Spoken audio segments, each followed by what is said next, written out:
سلام خدمت دوستان عزیز. اینجا روستای شورز و طبیعت زیبایش است. همینطور که مشاهده میکنید توریستای زیادی هر سالی به خود جذب میکنه و شلوغ میشه.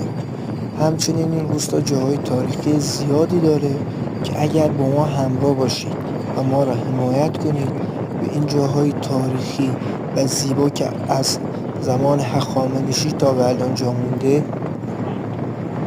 با هم بازدید میکنیم. لطفا ما را حمایت کنید و سابسکرایب کنید.